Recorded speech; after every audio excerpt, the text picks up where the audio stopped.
My name is Melody. I'm 26 years old, and I just discovered my entire summer was hijacked without anyone asking me. Standing in my childhood kitchen, I stared at the cruise tickets in my mother's purse, while 6 kids screamed in the background. My sister Brenda had just dropped them off like unwanted packages, and my parents were already packing for their 3-month vacation. The final blow came when I heard my mother on the phone saying those words that would change everything. Don't worry about paying anyone, Melody has nothing better to do anyway. Before we dive into this wild story of family betrayal and sweet revenge, I'd love to know where you're watching from today. Are you someone who's ever been taken advantage of by family? Hit that like button. If you believe family should respect boundaries, and subscribe to hear how I turn the tables on my entitled relatives. Trust me, you don't want to miss how this summer of free babysitting turned into the biggest family showdown our town had ever seen. The morning after I discovered those cruise tickets, I confronted my parents at breakfast. My father, Roger, barely looked up from his newspaper, while my mother, Joyce, continued buttering her toast as if I hadn't spoken. When I demanded to know why they assumed I'd watch Brenda's 6 kids all summer without asking me first, Roger finally set down his coffee cup with that familiar look of condescension I'd seen my whole life. Your family, Melody. Family helps family without expecting anything in return. The irony of him saying this while planning a luxury cruise wasn't lost on me. Joyce chimed in with her practiced maternal guilt voice, the one she'd perfected over decades of manipulation. Besides, sweetheart, you've been living here rent-free while you finish your little graduate degree. Consider this your contribution to the household. My little graduate degree. I was pursuing a PhD in molecular biology, but to them, anything that didn't immediately translate to marriage and grandchildren was just a hobby. Roger added fuel to the fire by mentioning how I'd been freeloading for 2 years, conveniently forgetting that I paid for groceries, did all the housework, and maintained their yard every weekend. The doorbell rang before I could respond, and there stood Brenda with her 6 kids ranging from 2 to 12 years old. She looked like she'd already mentally checked out for vacation designer sunglasses perched on her head, and a new manicure gleaming as she ushered the children inside. "Thanks so much for this, Mel," she said, not meeting my eyes as she handed me a 3-page list of rules, dietary restrictions, and medication schedules. Little Tommy is lactose intolerant now, Sarah can't have gluten, and Derek needs his anxiety medication at exactly 8 every morning, or he gets destructive. She was already backing toward the door as she spoke, car keys jingling in her hand. "Oh, and Kyle has been having some anger issues at school. Nothing major, just keep an eye on him. The twins are going through a biting phase, totally normal for 4-year-olds. And baby Emma, well, she's been refusing to sleep unless someone rocks her for at least an hour." I stood there stunned, holding a baby bag in one hand and the instruction novel in the other as she practically sprinted to her car. It's just a quick work trip, back before you know it. The quick work trip lie unraveled within hours. While trying to manage lunch for 6 kids with completely different dietary needs. I checked Instagram to see Brenda posting beach selfies with her new boyfriend, Wayne. The caption read, "Finally getting some much-needed R&R with this amazing man," followed by a string of heart emojis.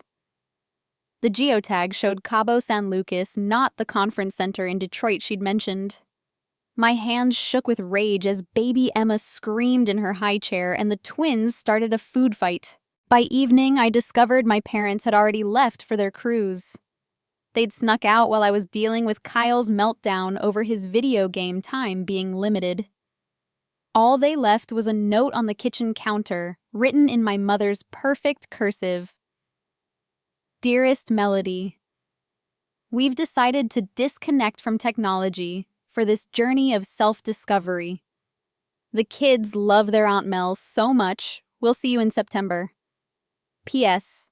There's lunch meat in the fridge. September. 3 months. They'd planned this orchestrated abandonment down to the last detail. Derek, the oldest at 12, must have sensed my shock because he chose that moment to deliver another blow. Mom said you're a pushover and we don't really have to follow any of those rules. She said you'll cave by day 3 and just let us do whatever we want. He smirked, already pulling out his phone to text his friends about the lame summer stuck with crazy Aunt Melody.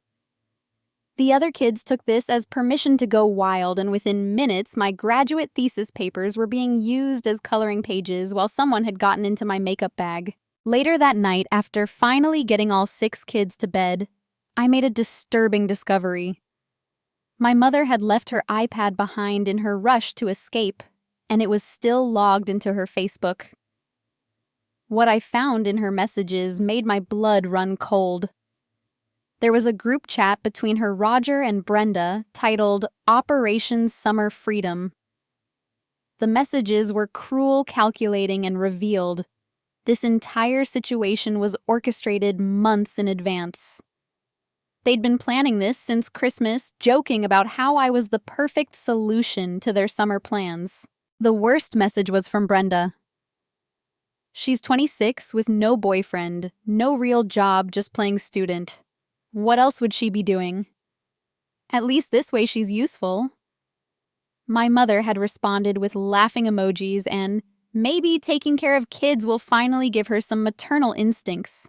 Lord knows she needs them. Roger had chimed in with a bet. $20 says she breaks by week 2 and just accepts this is her role in the family. I scrolled through months of messages, each one more hurtful than the last.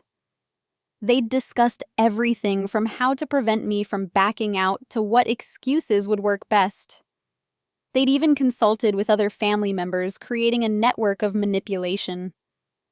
My Aunt Joyce had suggested the rent-free guilt trip, while my Uncle Ted recommended making sure I couldn't reach them once they left.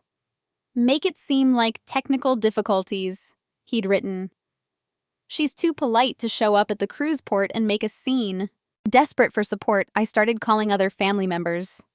Surely someone would be outraged by this coordinated deception. My Aunt Joyce answered on the second ring, and I poured out the whole story expecting sympathy. Instead, she sighed like I was being dramatic. Oh, Melody, stop being so selfish. You don't have a real job or a family of your own. What else would you be doing with your summer? At least this way you're helping people who actually have responsibilities. The word actually stung more than any physical slap could have. I tried my cousin Tina next, thinking someone closer to my age would understand. She listened quietly, then said, I mean, they have a point. You're always talking about your research and your degree, but when are you going to grow up and focus on real life?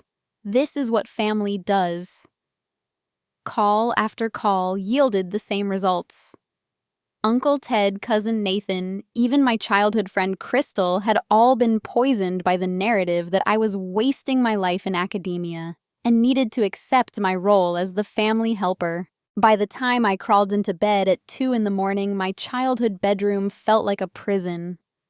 6 kids were scattered throughout the house. My parents were sailing toward the Caribbean. My sister was sipping margaritas with her boyfriend, and I was trapped in a web of family manipulation so complex I couldn't see a way out. But as I lay there listening to baby Emma crying again, something shifted inside me. They all thought I was weak, directionless, a pushover who would eventually accept my fate. They'd made bets on when I would break. What they didn't know was that they'd just awakened something in me that had been dormant for 26 years, the desire to prove them all catastrophically wrong. The next morning started with Derek accidentally spilling orange juice on my laptop. I watched in horror as the sticky liquid seeped into the keyboard, the screen flickering before going black. 2 years of research. My half-finished thesis on cellular regeneration, countless hours of data analysis, all potentially destroyed by a 12-year-old's smirk. Oops, he said, not even attempting to sound sincere. Mom said you spend too much time on that thing anyway.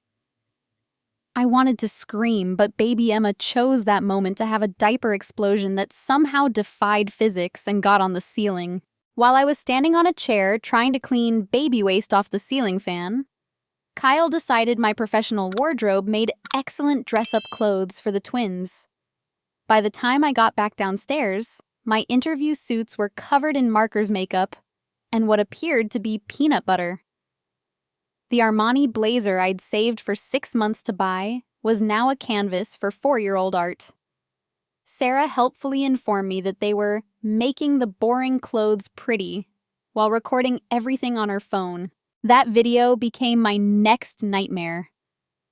Within hours, Kyle had edited it with mocking music and captions like, "Our crazy aunt can't even handle kids.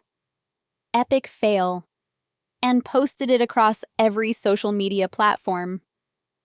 The title read, "Aunt Melody is a hot mess," and featured a particularly unflattering moment of me covered in baby food while trying to separate the fighting twins. By lunch, it had been shared dozens of times in our local community Facebook groups, complete with laughing emojis and comments from people I'd known since childhood. The viral video reached my academic advisor, Dr. Patricia Hensley, within 2 days. She called me into an emergency Zoom meeting, her face stern on my cracked phone screen. "Melody, I'm concerned about what I've been seeing on social media. This behavior seems quite unprofessional for someone representing our department." I tried to explain the situation, but she cut me off. "Your personal life is bleeding into your professional reputation. The grant committee is already questioning whether you have the maturity and stability for continued funding." My stomach dropped as she suggested I take some time to get my life in order before the next semester. Meanwhile, the children's behavior escalated daily. They discovered that working as a pack made them nearly unstoppable. While I dealt with one crisis, 3 more would emerge. Tommy flushed my birth control pills down the toilet, claiming he thought they were fish food. The twins cut chunks out of each other's hair and blamed me for not watching them closely enough. Derek started a small fire in the microwave trying to see what would happen to a metal spoon, and when I posted in desperation asking for help, the responses were brutal. My high school classmates, most now married with children of their own, piled on with condescending comments. "Maybe if you had more experience with kids instead of living in your ivory tower," wrote Madison, who'd peaked as homecoming queen. "This is what happens when you prioritize career over family," added Jessica, whose profile picture showed her surrounded by her perfect children. The schadenfreude was thick enough to choke on everyone seemingly delighted to see the smart girl struggling with basic childcare. The financial trap revealed itself when I tried to find alternative work. I'd been counting on summer tutoring jobs to fund my next semester, but every family I contacted had already heard I was fully employed as a nanny. "We heard you're making good money watching your sister's kids," said Mrs. Henderson, whose son I'd successfully tutored through calculus last year. "Brenda told everyone at the country club you're charging her top dollar." The lie had spread through our entire social network, effectively blacklisting me from any legitimate income.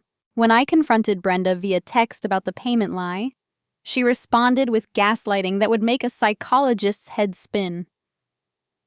"I never said you were being paid, people just assumed. And honestly, Mel room and board at mom and dad's is payment enough. Do you know how much 6 kids in summer camp would cost? You're saving me thousands." She then had the audacity to extend her work trip by another month, claiming unexpected project delays, while posting Instagram stories from a couple's massage in Cabo. Wayne's contribution to my misery came in the form of comments on every post. "Thanks to your amazing sister for making our romantic getaway possible. And blessed to have such supportive family." Each word felt like salt in an open wound. The cognitive dissonance of seeing their vacation photos while cleaning vomit off my last clean shirt was almost too much to bear. But the universe wasn't done testing my limits yet. During the third week, while juggling a screaming Emma and trying to stop the twins from painting the dog, Tommy fell and scraped his knee. It was minor, barely needing a Band-Aid, but Brenda weaponized it instantly. She called within minutes of Sarah posting about it online, her voice dripping with fake concern. "Melody, I'm hearing very disturbing things about neglect. Tommy injured while you weren't watching. This is unacceptable." The threat was clear before she even voiced it. I'd hate to have to involve Child Protective Services, but if you can't handle watching them safely for the summer without any more complaints or incidents, I might not have a choice. My best friend since elementary school, Tina, became the final betrayal of this phase. I'd texted her in desperation, begging for just a few hours of help so I could shower and maybe eat something that wasn't leftover chicken nuggets.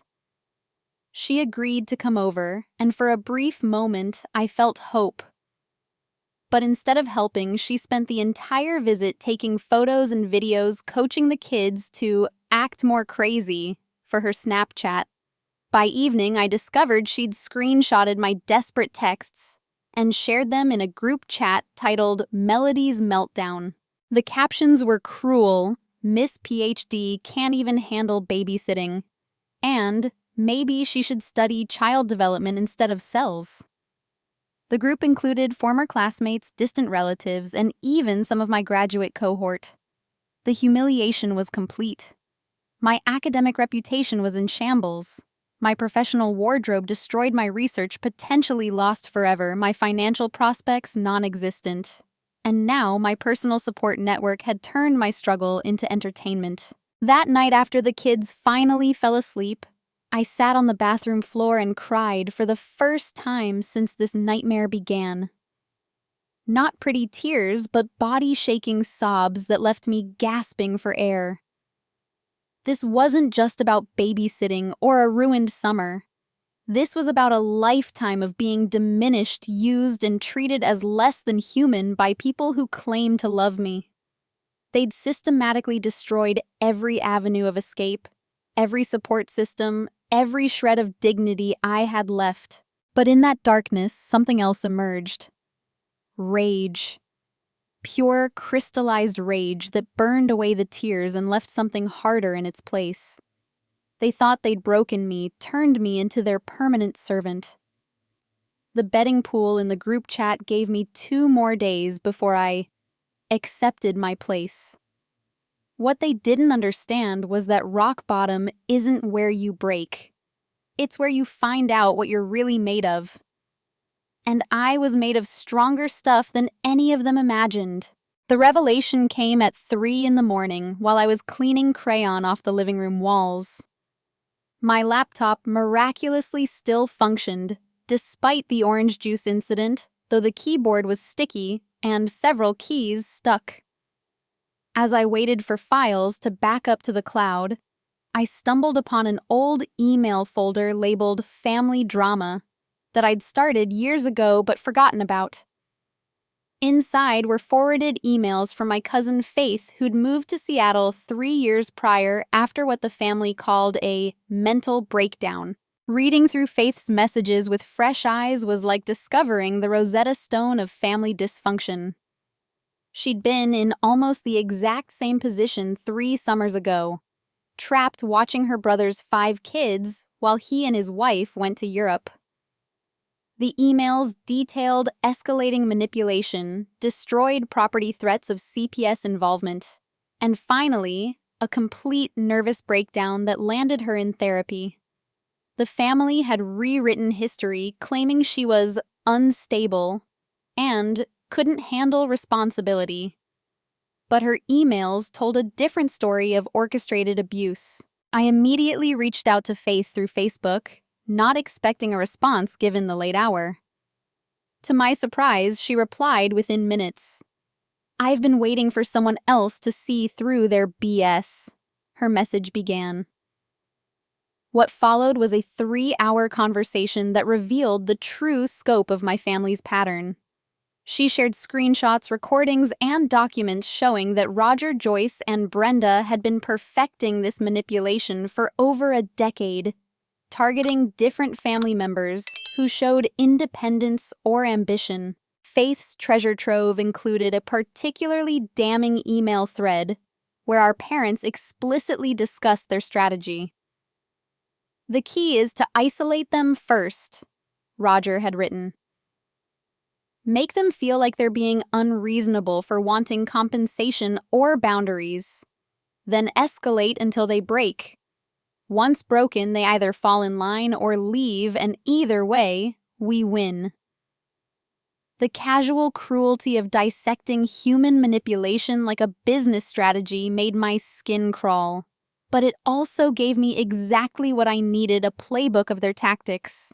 Working through the night, I began my counter-strategy.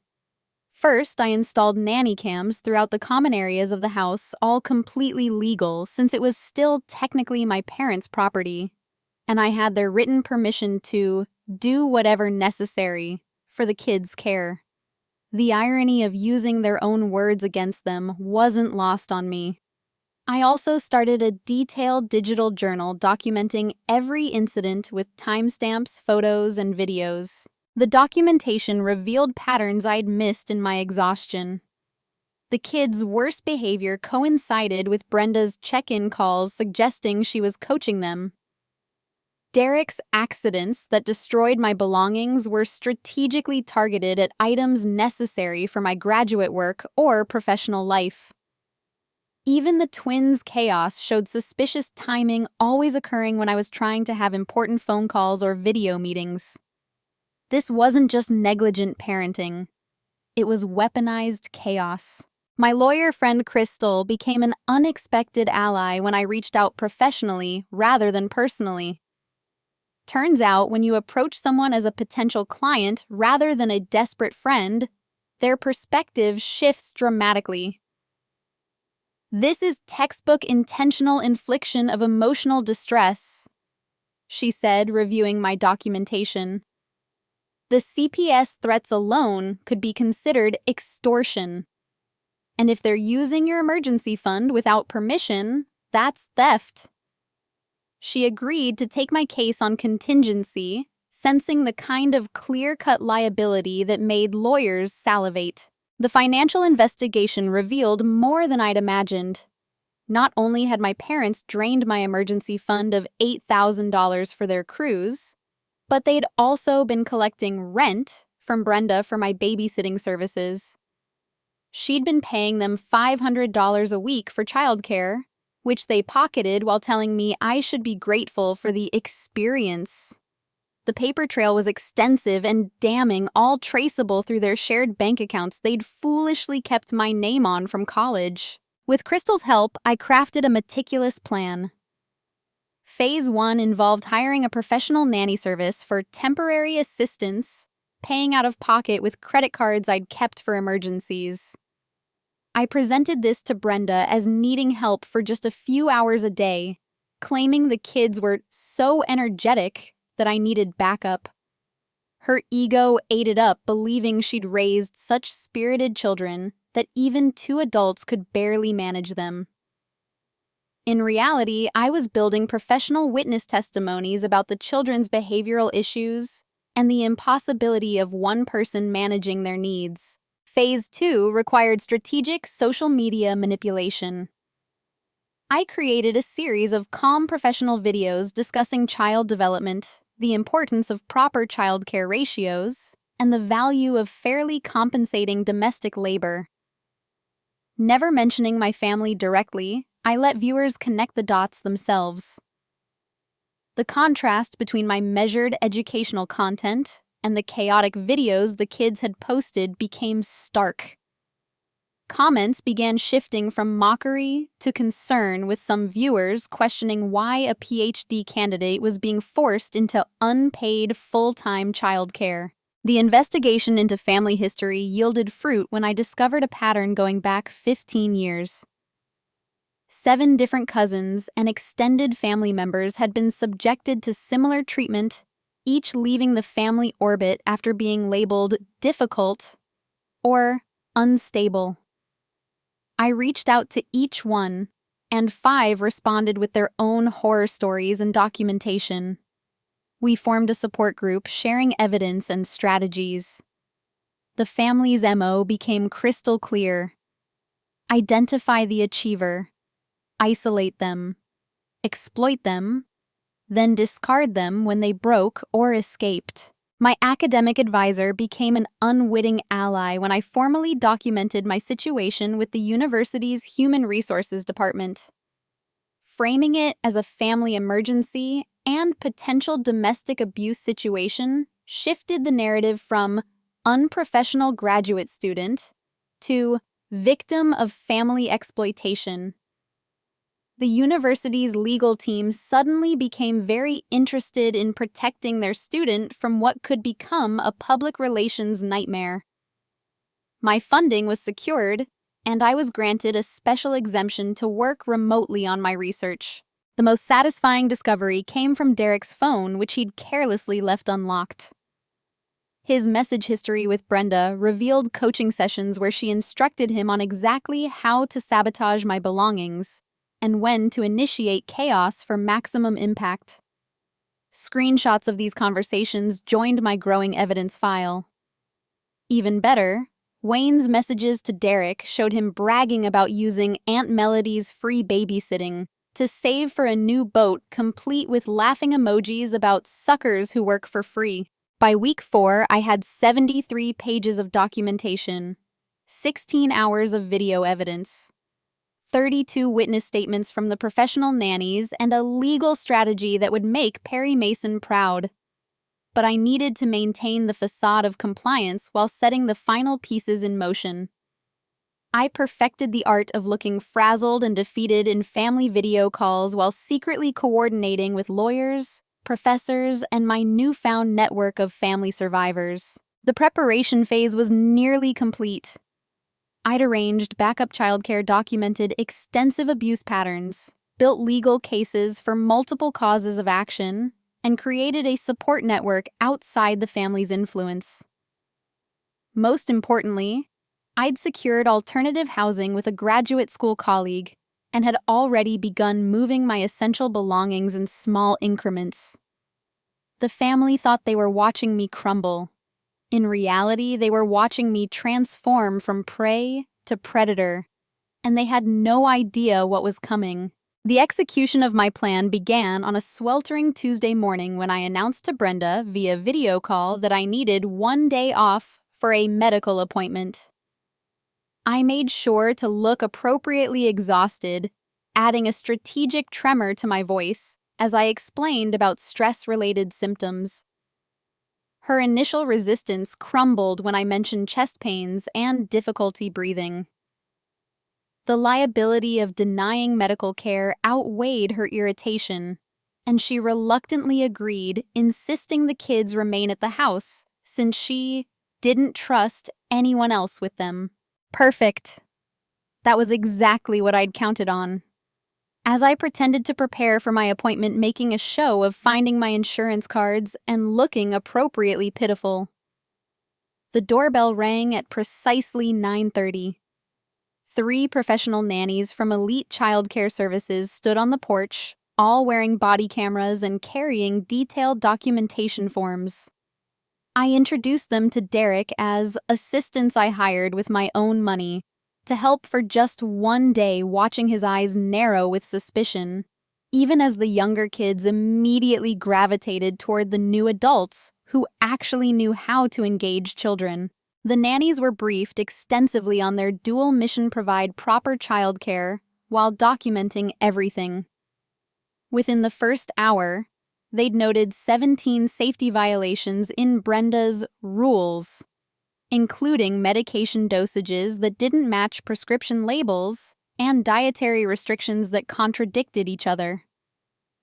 Kyle's anger issues were documented as clear ADHD symptoms that required professional intervention, not punishment. The twins' biting phase showed signs of anxiety from inconsistent caregiving. Every observation was logged with clinical precision. I spent the day at Crystal's office crafting the social media post that would change everything.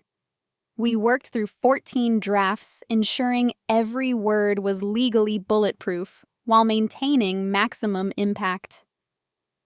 The result was a masterpiece of controlled revelation. The video opened with me sitting calmly at a desk looking professional, despite the exhaustion evident in my eyes. I want to address some misconceptions about my summer. I began my voice steady and clear, and share some important information about family dynamics and labor exploitation. What followed was a systematic dismantling of every lie backed by evidence.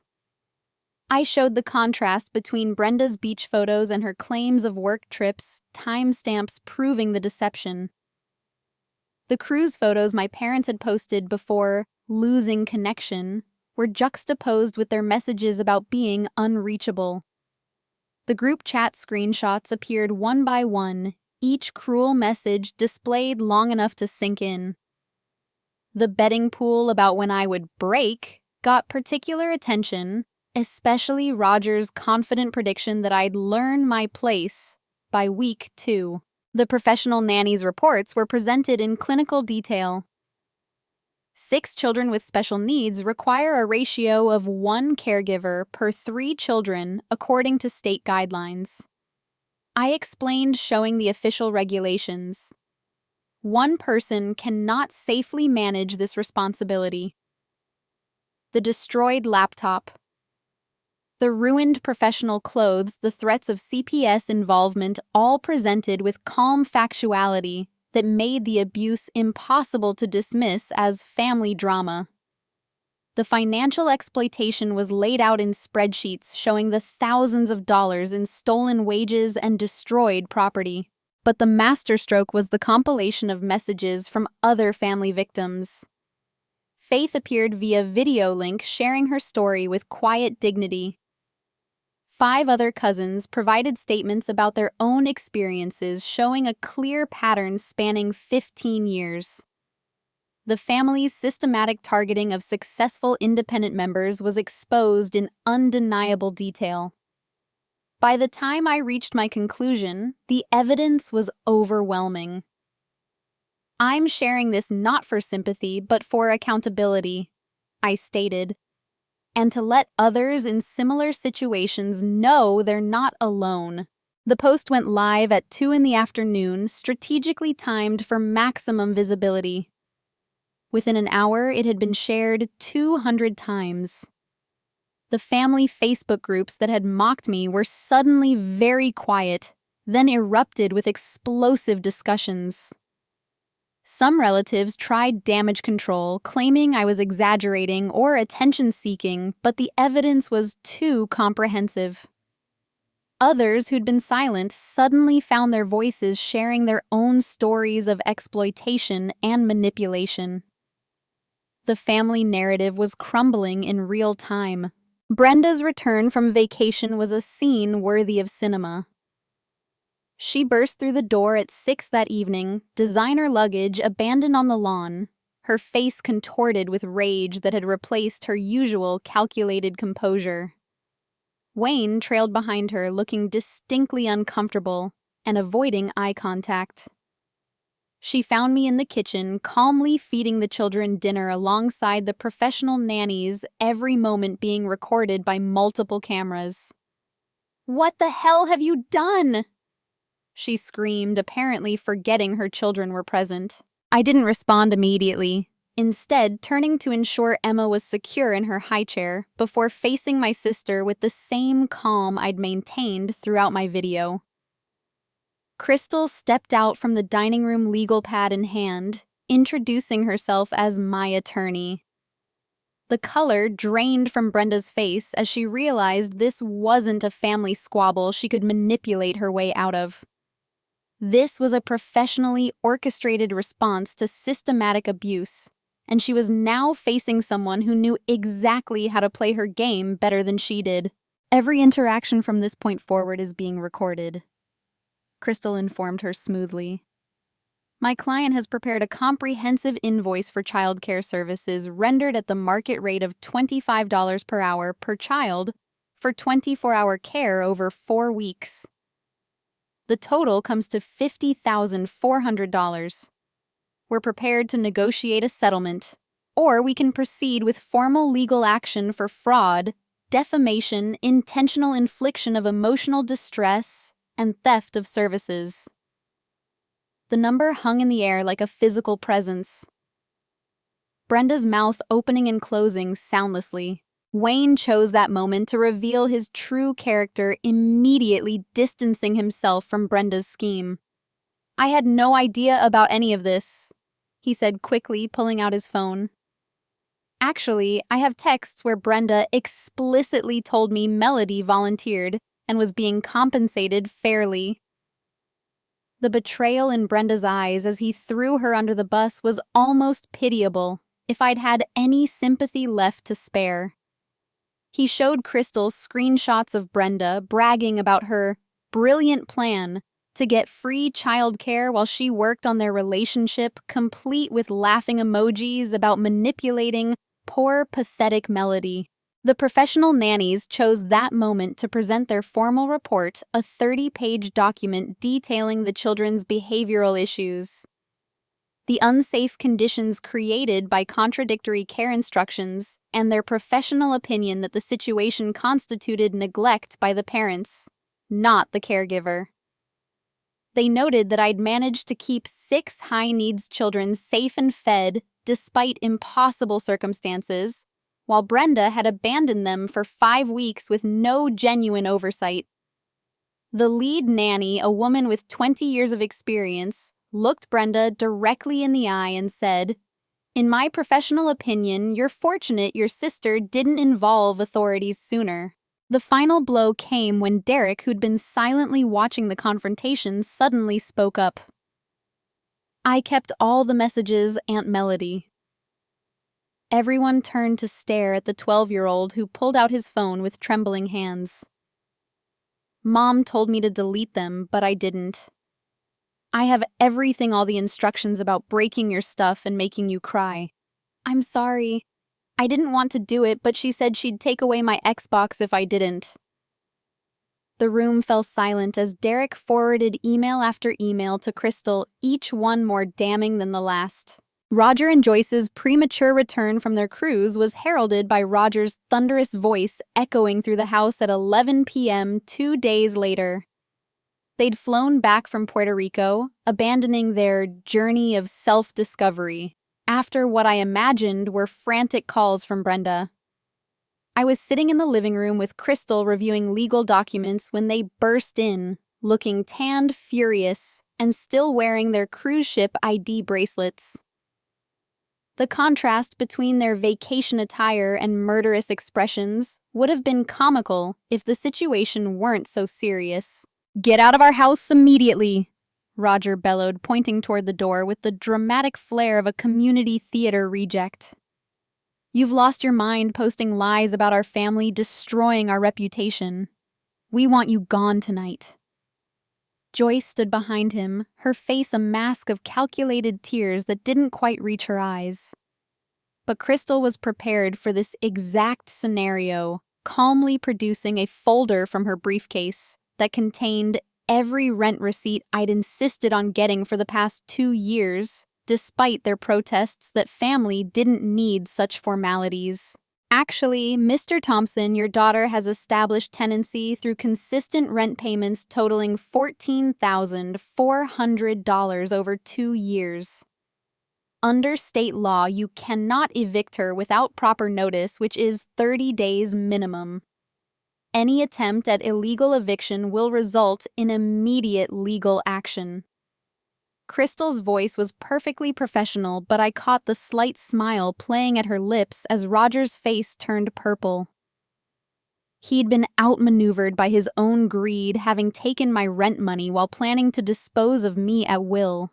The emergency family meeting was scheduled for the next evening at Aunt Joyce's house, neutral territory, where Roger assumed he could rally the troops. The email summoning everyone was a masterpiece of manipulation, claiming I was having a psychological crisis and needed an intervention for the good of the family.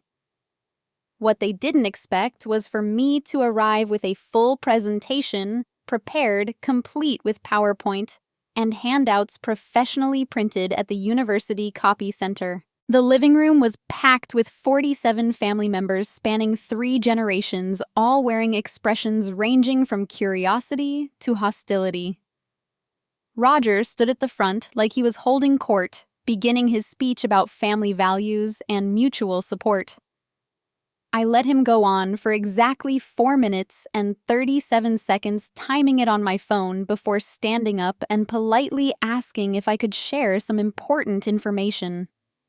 The false politeness clearly threw him off, expecting emotional outbursts he could paint as instability.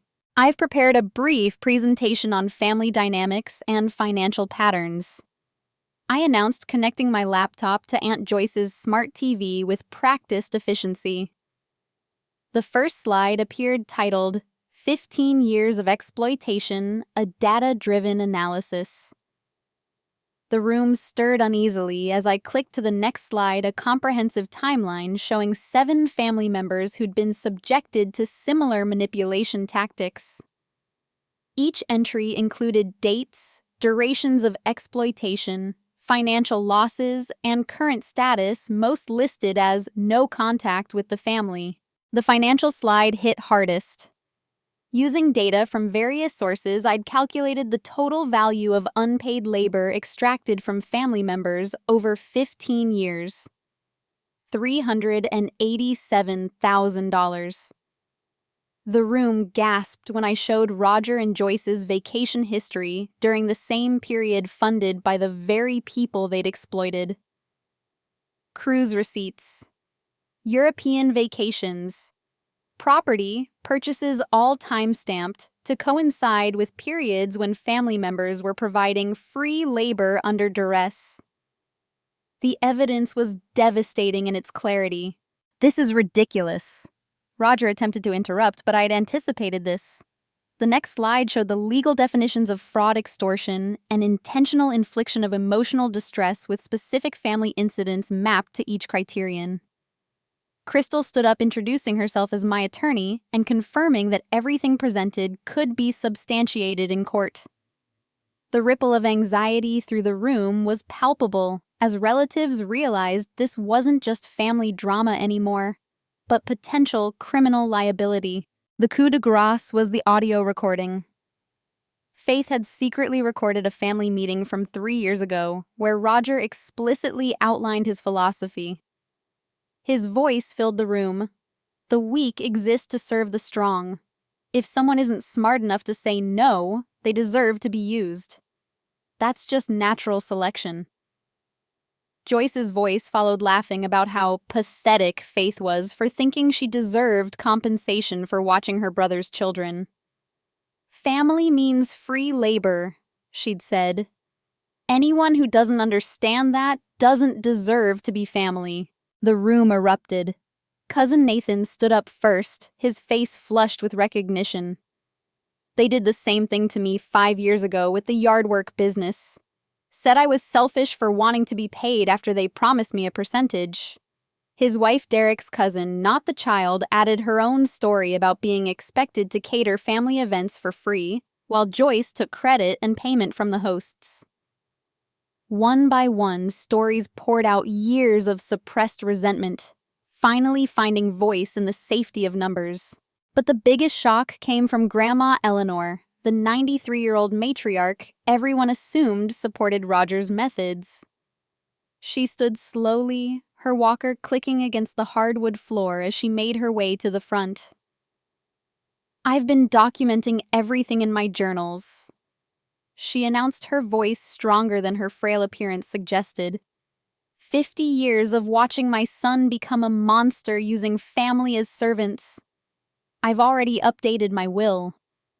Roger, Joyce, and anyone who supports their exploitation gets nothing.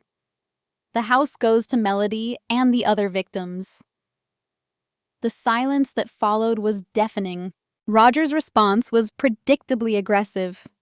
He threatened to contest the will to sue me for defamation to destroy anyone who stood against him. But the dam had broken. Uncle Ted, who'd previously supported him, revealed he'd only done so because Roger had blackmail material about his bankruptcy. Cousin Sarah admitted she'd been threatened with exclusion from family events if she didn't participate in mocking me. The network of manipulation was exposed layer by layer, each revelation more damning than the last. The meeting devolved into chaos when Brenda attempted to physically attack me, screaming that I'd ruined her life. Wayne had broken up with her via text during the presentation, apparently deciding that association with her was too great a liability. She lunged across the room, but 3 cousins intercepted her while Crystal calmly called the police. The assault was captured on multiple phones, adding another charge to the potential lawsuit. Brenda was escorted out in handcuffs, still screaming about ungrateful sisters and family betrayal. The professional consequences began rolling in immediately. Roger's business partners, several of whom were extended family at the meeting, announced they were severing ties effective immediately. His reputation as a trustworthy businessman couldn't survive the recorded admission that he viewed exploitation as natural selection. Joyce's position on various charity boards became untenable when board members saw the group chat messages mocking vulnerable family members. Their social standing, carefully cultivated over decades, crumbled in a single evening. The meeting's final moments were mine to control. I stood before the fractured family, some supporting me, others clinging to the old power structure, and delivered my ultimatum. You have 48 hours to publicly apologize for the exploitation, return my emergency fund, and pay fair compensation for 4 weeks of 24-hour childcare. Otherwise, I pursue all legal remedies available, including criminal charges for theft and extortion, and go permanently no contact. The choice is yours. I gathered my materials with steady hands, Crystal beside me, and walked out of my aunt's house knowing I'd either freed myself completely or started a war that would define the rest of my life. The 48-hour deadline became a countdown to chaos. Roger attempted one last manipulation, calling my academic advisor directly to claim I was mentally unstable and suffering from paranoid delusions about family persecution. What he didn't know was that I'd already briefed Dr. Hensley and the university legal team about the situation. His call was recorded, adding another piece of evidence to the harassment file. Dr. Hensley's response was professionally devastating. Mr. Thompson, any further attempts to interfere with Ms. Thompson's academic career will be forwarded to law enforcement as criminal harassment. The tables had turned so completely that Roger was now the one being threatened with consequences. Joyce took a different approach, showing up at the house at 6 a.m. with mascara strategically smudged to suggest she'd been crying all night. "Melody, sweetheart," she began, her voice trembling with practiced emotion.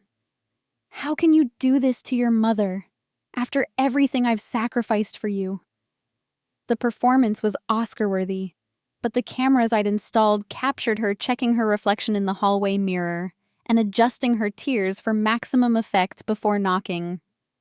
When emotional manipulation failed, she switched tactics with whiplash-inducing speed. "You're destroying our family. Is that what you want to be responsible for tearing everyone apart?" I remained calm, Crystal present as my witness, and responded with the truth she'd never wanted to hear. "You destroyed this family years ago when you decided some members existed to serve others. I'm just refusing to be a servant anymore." Her mask slipped completely, then the loving mother act replaced by cold fury. "You'll regret this," she hissed. "When you're alone with your precious degree and no family remember you chose this."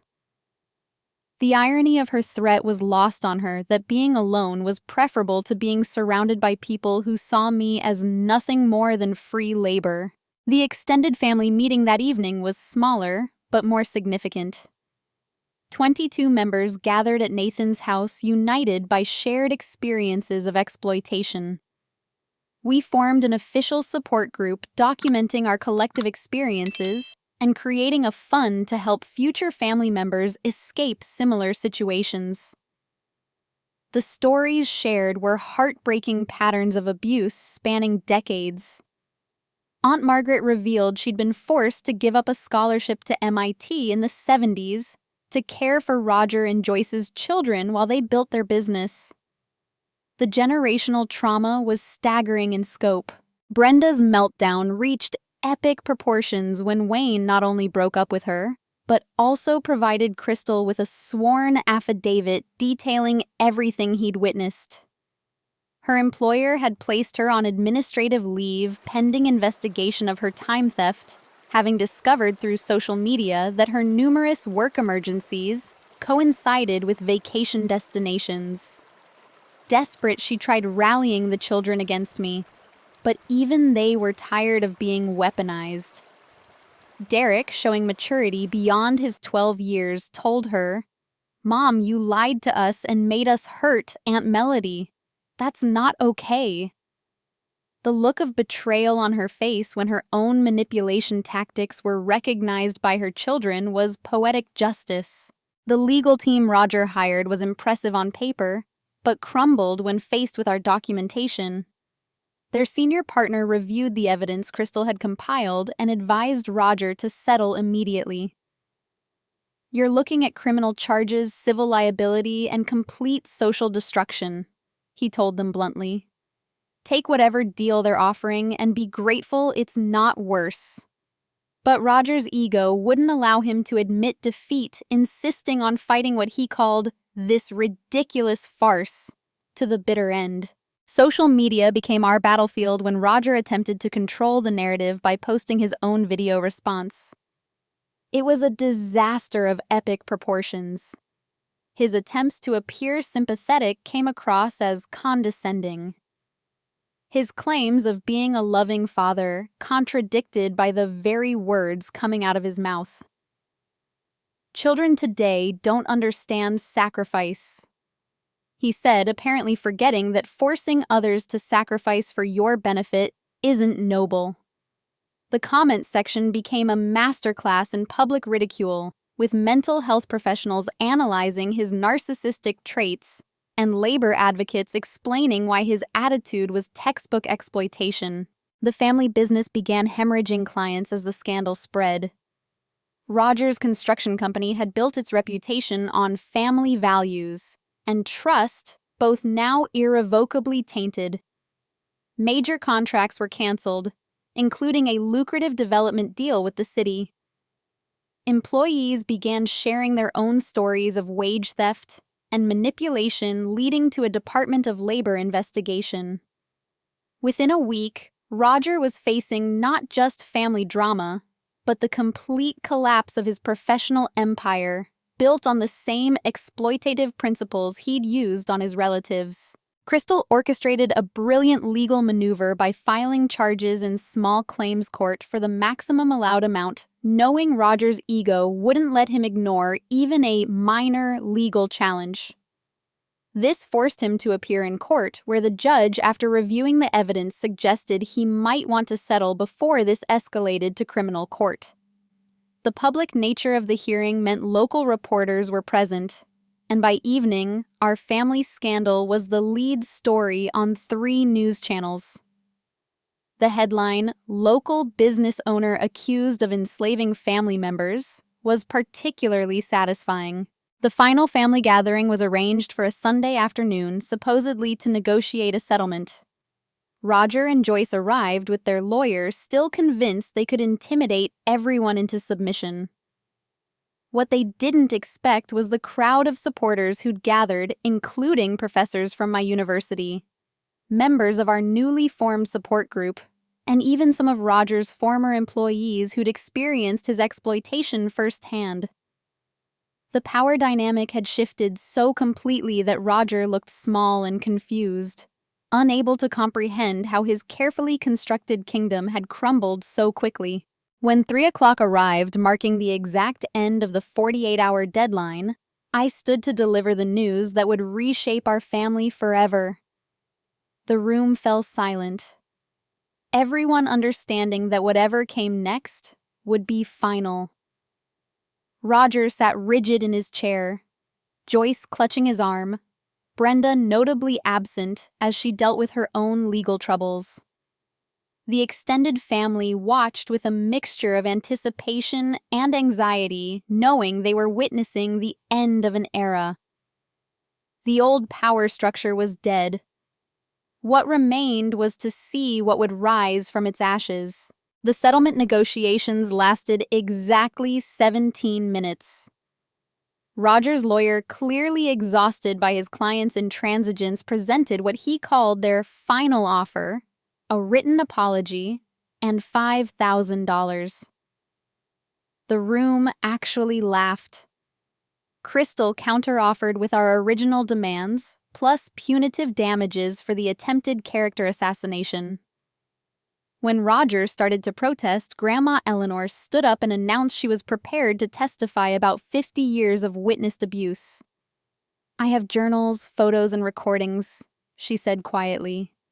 "Everything admissible in court." Roger's face went from red to white as he realized his own mother had been building a case against him for decades. By 5 o'clock, the papers were signed. Full compensation for childcare return of my emergency fund with interest, and a public apology to be published in the local newspaper and posted on all their social media accounts. Additionally, a restraining order preventing them from contacting my employer or academic institution. The cherry on top was Brenda's agreement to pay for my destroyed laptop and professional wardrobe, though by then she was too focused on saving her job to put up much fight. The total settlement came to $73,000, enough to fund my PhD completion without any financial stress. The apology letters were exercises in forced humility. Roger's read like it was written at gunpoint, which it essentially was legally speaking, but it contained the magic words Crystal required: "I apologize for exploiting my daughter's labor and attempting to sabotage her academic career." Joyce's was more flowery, but equally damning, admitting to creating a family environment where some members were valued only for their service to others. Brenda's was the shortest but most specific, acknowledging that she had deliberately deceived and manipulated me for personal gain. Seeing those words in black and white, signed and notarized, provided a closure I hadn't realized I needed. The immediate aftermath was swift. I moved out of my parents' house that very evening, my essential belongings already transferred to my new apartment near campus. My roommate, a fellow graduate student who'd been following the saga, welcomed me with champagne and a banner reading, "Freedom at last." That first night in a space where no one could demand my servitude, where my time was my own, where my research mattered more than my availability for babysitting, I slept better than I had in years. My return to campus was triumphant rather than shameful. The story had spread through academic circles, but instead of mockery, I found support and admiration. Professors who'd been distant became mentors, impressed by my handling of an impossible situation. My research advisor fast-tracked my thesis defense, recognizing that anyone who could manage 6 children while maintaining academic composure could handle dissertation pressure. Fellow graduate students shared their own stories of family exploitation, creating an informal support network that extended beyond my department. The ripple effects through the family were seismic. The support group we'd formed grew from 22 to 43 members as relatives came forward with their own stories. We established a formal nonprofit organization dedicated to helping people escape family exploitation with legal resources and emergency funding. Faith returned from Seattle to help run it, her business acumen and personal experience, making her the perfect director. Within 6 months, we'd helped extract 4 young relatives from similar situations, each one breaking free from cycles of abuse. Roger's business never recovered. The Department of Labor investigation revealed decades of wage theft resulting in massive fines and the loss of his contractor's license. He was forced to sell the company at a fraction of its value, the proceeds going mostly to settlements with former employees. Joyce lost her positions on every charity board, her reputation as a philanthropist replaced with infamy as an exploiter. They moved to a small apartment in a neighboring state, their social media presence vanishing overnight. The last anyone heard, they were working retail jobs, finally experiencing the kind of honest labor they'd avoided their entire lives. Brenda's life imploded spectacularly. Fired from her job, abandoned by Wayne, and facing her own children's resentment, she had to move back in with Roger and Joyce. The irony of her becoming their servant, cooking and cleaning in exchange for room and board, wasn't lost on anyone. Derek lived with his father full-time, thriving in therapy, and sending me occasional updates about his improved grades and healthier friendships. He'd learned early that manipulation wasn't love, a lesson that would serve him well. My academic career flourished without the constant drain of family obligations.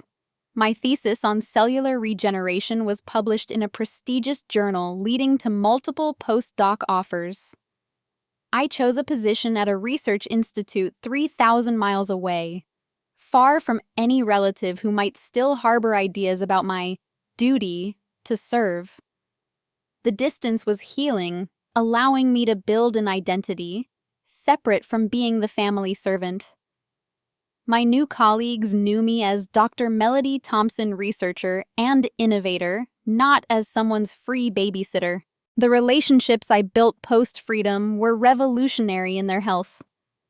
My partner met at a conference 2 years later, couldn't believe the stories about my family until they met Faith at our wedding.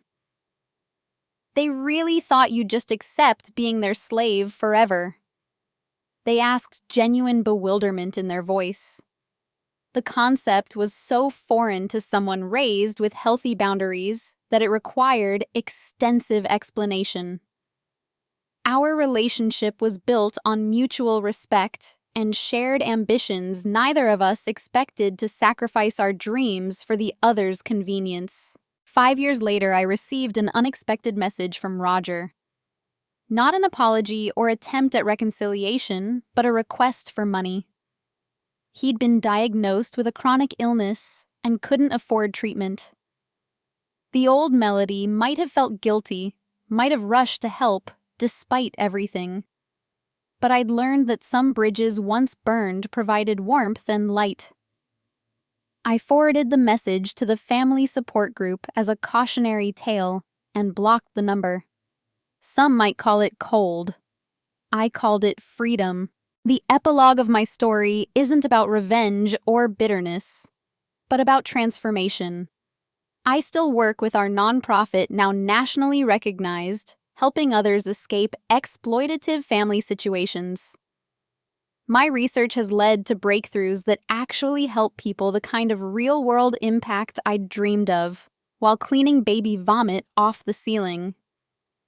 Faith and I speak at conferences about recognizing and escaping family exploitation. Our story resonating with thousands who thought they were alone in their struggles. I'm often asked if I regret going no contact with my parents and Brenda. The answer is always the same. I regret that they chose exploitation over love, manipulation over respect, service over relationship.